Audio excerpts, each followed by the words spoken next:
that shouldn't be registered to vote. So, let me just give you one other thing. So I talk about the corrupt media. I talk about the millions of people. Tell you one other thing. She shouldn't be allowed to run. She's guilty of a very, very serious crime. She should not be allowed to run.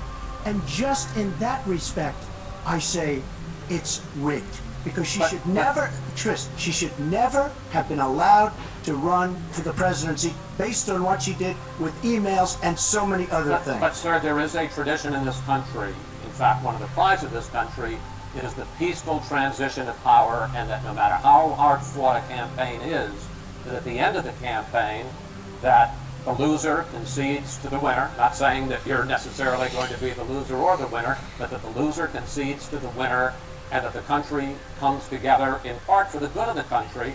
Are you saying you're not prepared now to commit to that principle? What I'm saying is that I will tell you at the time. I'll keep you in suspense. Well, okay? Chris, let me respond to that because that's horrifying. You know, every time Donald thinks things are not going in his direction, he claims whatever it is rigged against him. The FBI conducted a year-long investigation into my emails. They concluded there was no case. He said the FBI was rigged. He lost the Iowa caucus. He lost the Wisconsin primary. He said the Republican primary was rigged against him. Then Trump University gets sued for fraud and racketeering. He claims the court system and the federal judge is rigged against him. There was even a time when he didn't get an Emmy for his TV program 3 years in a row, and he started tweeting that the Emmys were rigged against him. Should have gotten it. This is a mindset. This is how Donald thinks. And it's funny, but it's also really troubling. Okay. Now, that is not the way our democracy works. We've been around for 240 years. We've had free and fair elections. We've accepted the outcomes when we may not have liked them.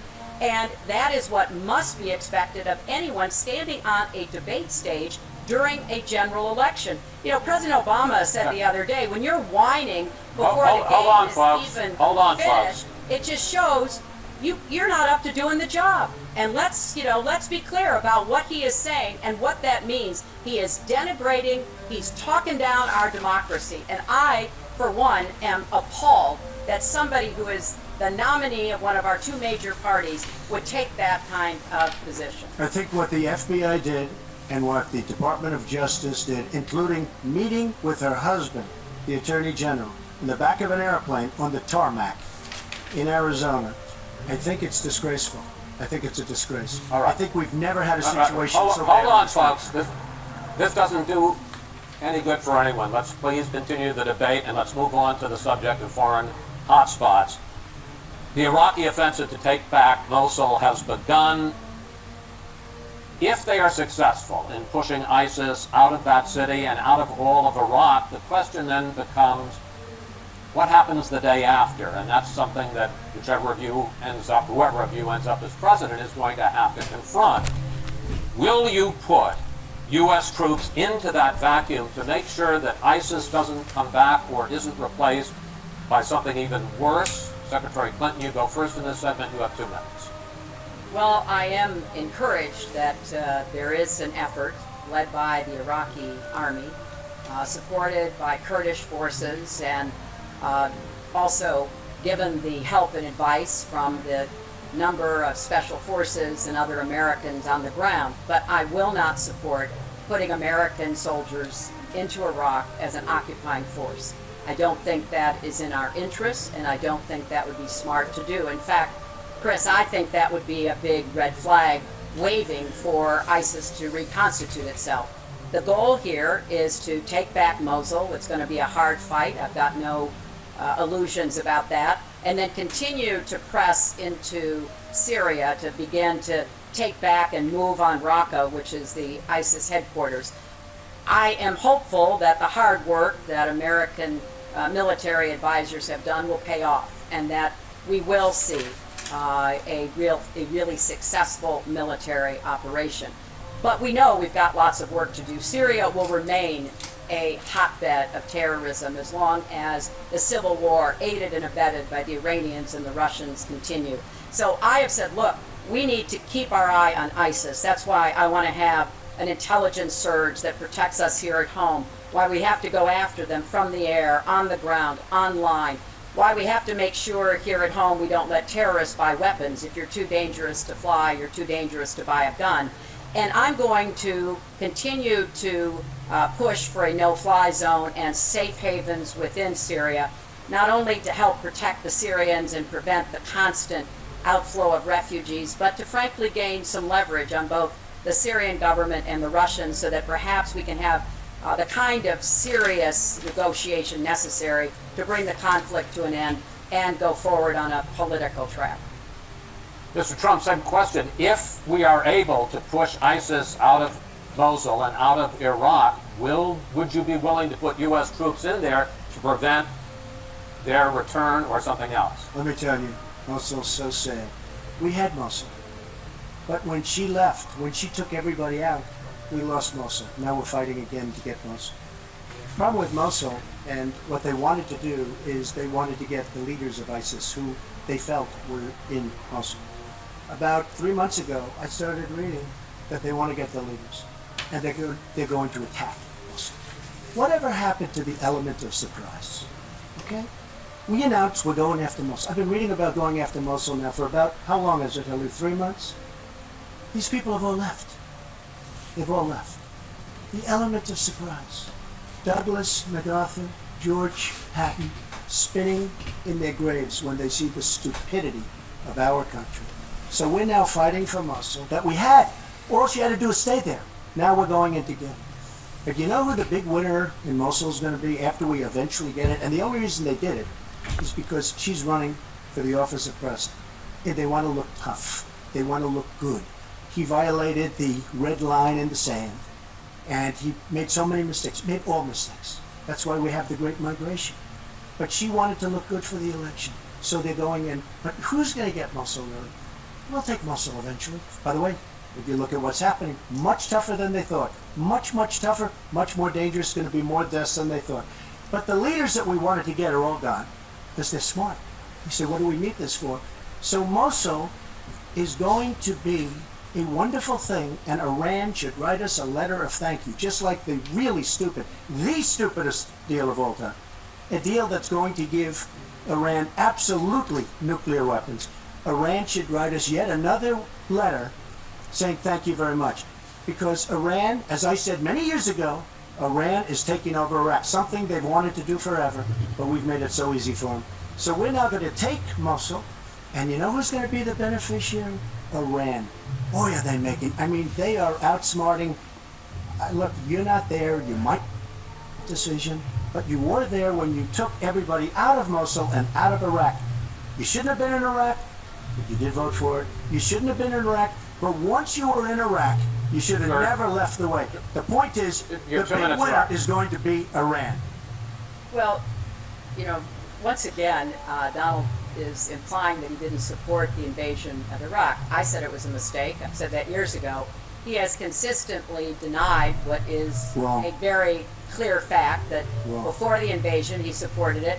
And, I just want everybody to go Google it. Google Donald Trump Iraq, and you will see the dozens of sources which verify that he was for the invasion of Iraq. And you can actually hear the audio of him saying that. Now, why does that matter?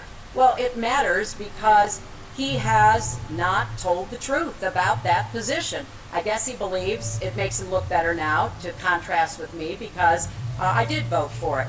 But what's really important here is to understand all the interplay. Mosul is a Sunni city. Mosul is on the border of Syria.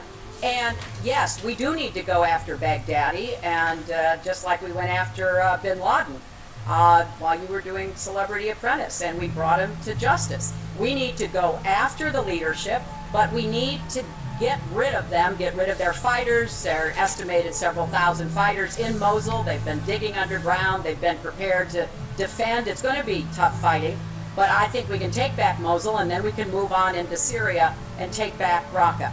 This is what we have to do. I'm just amazed that he seems to think that the Iraqi government and our allies and everybody else launched the attack on Mosul to help me in this election, but that's how Donald thinks. You know, he always Let me- is looking for some Chris, we don't conspiracy. gain He anything. has all the Iran is conspiracy taking over Iraq. Secretary Clinton. and Iran his- is his taking over Iraq. conspiracy We don't theories, gain. Secretary which Clinton. he's been We wouldn't spewing gain out if they for did not surprise quite us. some Wait. time. Secretary Clinton, it's He an open says he- discussion. he's- Let he Secretary. says- Would have gained Now, if they did it by Secretary, surprise. please They- let I Mr. think Trump speak. unfit, and he proves it every No, time you he are talks. the one that's unfit. You know, WikiLeaks just actually came out. John Podesta said some horrible things about you, and boy, was he right. He said some beauties. And you know, Bernie Sanders, he said you have bad judgment. You do. And if you think that going into Mosul, after we let the world know we're going in, and all of the people that we really wanted, the leaders, they're all gone. If you think that was good, then you do. Now, John Podesta said you have terrible instinct.